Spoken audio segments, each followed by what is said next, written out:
If you're having issues with the top cap feels like the bolt is actually stripped. It might just be the compression plug behind it. Back then we were using star nuts punched like into the steer tube, but on this bike it's a compression plug. So top cap is screwed in here, but if this thing is not grabbing on the fork tube, then both will spin together. So I removed it on mine. You don't need to remove it. You just need to take a larger Allen head. It's I think it's 6 mil. Same as the pedal. Oh, not tight enough.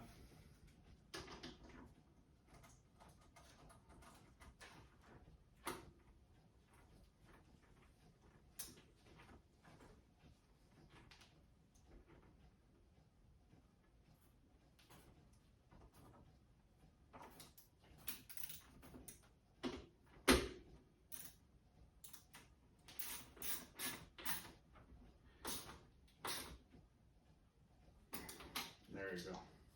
Then you put the top cap on it, and it won't spin. Hope that helps.